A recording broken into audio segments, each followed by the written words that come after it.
นักงานรถไฟลาวจีนวีรชนอยู่เบื้องหลังในวันกรรมกรในวันที่1 พฤษภาคมวันกรรมกรสากลถึงแม้นว่าเป็นช่วงวันพักของชาวผู้ออกแรงงานก็ตามแต่พนักงานทางรถไฟลาวจีนยังคงได้อุทิศตนเฮ็ดเวียกอย่างตั้งหน้าด้วยเหือแห้งและสติปัญญาทั้งหมดมื้อก็เพื่อตอบสนองตามความต้องการในการเดินทางของผู้โดยสารและขนส่งสินค้าผ่านทางรถไฟลาวจีนที่มีท่าเอียงเพิ่มขึ้นและเพื่อรับประกันให้พ่อแม่ประชาชนชาวผู้ออกแรงงานได้เดินทางกลับบ้านไปหาครอบครัว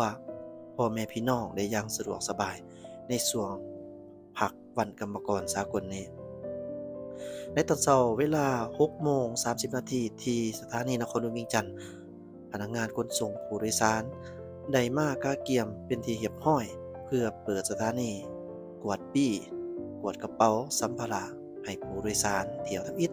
เข้าสถานีพร้อมกาเกียมความพร้อมต่างๆในการอำนวยความสะดวกให้ผู้โดยสารส่วนพนักงานขับรถไฟก็แฮงได้ตื่นแต่เช้าๆเพื่อขับรถไฟออกมาจอดรอท่าเกียมพร้อมให้บริการแก่ผู้โดยสารตั้งแต่ 6 โมงเช้าพนักงานศูนย์ควบคุมการแล่นรถไฟก็ได้จัดแผนการแล่นรถไฟประจำวันไว้เป็นที่เรียบร้อยตั้งแต่กลางคืนที่ผ่านมาในแต่ละมื้อพนักงานทางรถไฟหลายตำแหน่งต้องเฮ็ดเวียกจนฮอดกลางคืน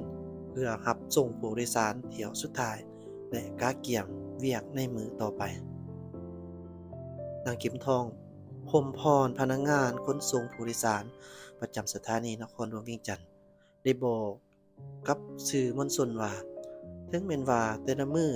จะต้องเฮ็ดเวียกจนดึกจนดื่นเที่ยงคืนแต่ทุกครั้งที่เห็นผู้โดยสารเดินทางออกจากสถานีด้วยรอยยิ้มและเห็นผู้โดยสารแต่ละขบวนเดินทางไปมาด้วยความสวัสดิภาพก็เฮ็ดให้ตนเองมีกำลังแรงและรู้สึกว่าเวียกที่ตนเองเฮ็ดแม่นมีคุณค่า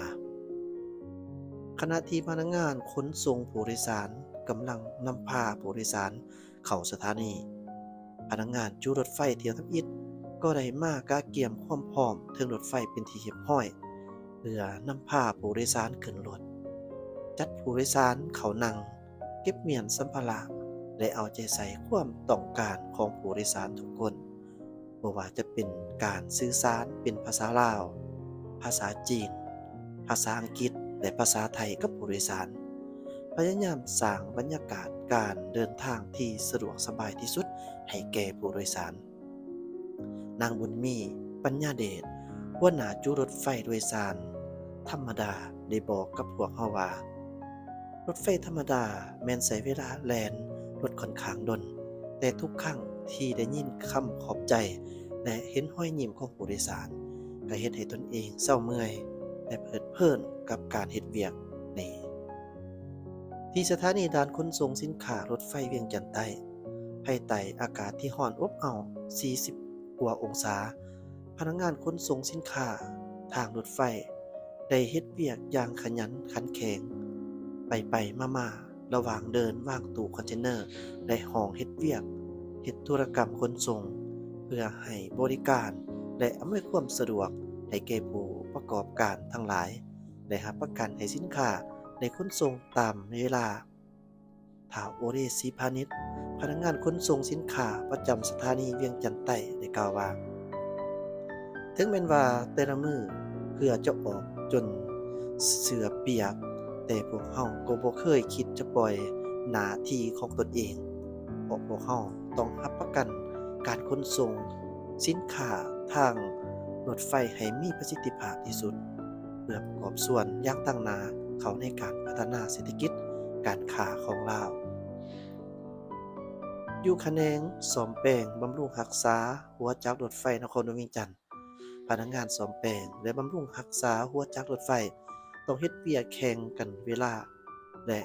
ต้องเผชิญหน้ากับอากาศร้อนเพื่อกวดกาซ่อมแปลงอุปกรณ์ทุกชิ้นส่วนของรถไฟเฮ็ดเวียกแต่เช้าจนค่ำนางพรพิมลม่อนจันดีพนักงานซ่อมแปลงบำรุงรถหัวจักรรถไฟได้กล่าวว่า เวียกซ่อมแปลงบำรุงรักษาแม่นเกี่ยวข้องกับความปลอดภัยของชีวิตผู้โดยสารฉะนั้นบ่ว่าจะร้อนหรือเมื่อยพวกเราต้องรับประกันความปลอดภัยของการแล่นรถไฟมาก่อนเป็นหลัก ที่ศูนย์ซ่อมแปลงบำรุงรักษาหลวงพระบางพนักงานทางรถไฟได้เฮ็ดเวียกทั้งกลางเว้นและกลางคืนเพื่อรับประกันพื้นฐานของรางและอุปกรณ์กลจักรต่างๆของแนวทางรถไฟแม้นอยู่ในสภาพที่ดีที่สุดตอนกลางเว้นที่แดดร้อนก็ต้องได้เฮ็ดเวียกแข่งขันกับเวลาอาศัยช่วงเวลาที่บ่มีรถแล่นออกกวดกาลาดตระเวนตามแนวทางรถไฟเพื่อบ่ให้มีสิ่งกีดขวางเช่นก้อนหิน กิ่งไม้โตสัตว์และอื่นๆ ตอนกลางคืนได้นำใส่อุปกรณ์กวดการางรถไฟ ระบบไฟฟ้าและอุปกรณ์ต่างๆตามแนวทางรถไฟ เพื่อให้รถไฟสามารถแล่นได้ด้วยความปลอดภัยถ้าวงทอจงเราพนักงานศูนย์ซ่อมแปลงบำรุงรักษาหลวงพระบางได้กล่าวว่าพวกเราแม่นวีรชนผู้อยู่เบื้องหลัง ของความสำเร็จทางด้านความปลอดภัยในการแล่นรถไฟทุกครั้งที่พวกเราเห็นรถไฟขนส่งสินค้าและขนส่งผู้โดยสารไปมาฮอดจุดหมายปลายทางด้วยความปลอดภัยแม่นเฮ็ดให้พวกเราภาคภูมิใจหลายเพราะพวกเราได้เป็นส่วนหนึ่งของความสำเร็จนั้นนับแต่รถไฟลาวจีนเปิดดำเนินงานเป็นต้นมา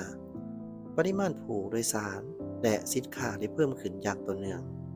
นับแต่เดือนธันวาปี 2021มาฮอดวันที่ 30 เมษายน 2025สามารถขนส่งผู้โดยสารได้ 9,280,000 กว่าเที่ยวคน และขนส่งสินค้าได้ 13,150,000 กว่าตน ในนั้นเฉพาะปี 2025มาฮอดวันที่ 30 เมษายน สามารถขนส่งผู้โดยสารได้จำนวน 1,407,000 เที่ยวคน เพิ่มขึ้น 9% เมื่อเทียบใส่ระยะเดียวกันของปีผ่านมาขนส่งสินค้าได้ 1,991,000 ตน เพิ่มขึ้น 5% เมื่อเทียบใส่ระยะเดียวกันของปีผ่านมาทางรถไฟลาวจีนได้กลายเป็นเส้นทางทองคำในการสุกยู่การพัฒนาทางด้านเศรษฐกิจสังคมของสปป.ลาวก็ด้วยความทุ่มเทเสียสละของพนักงานรถไฟลาวจีน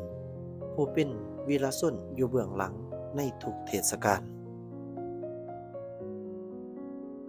สุดท้ายนี้แอดมินเองขออวยพรและก็ขอขอบใจนำทางบริษัทรถไฟลาวจีนอ้ายเอ่ยน้องพนักงานเส้นทางรถไฟลาวจีนที่ได้ทุ่มเทเพื่อแห่งสติปัญญาเขาในการบำรุงรักษาซ่อมแปลงเขาในกระบวนในการรักษาความปลอดภัย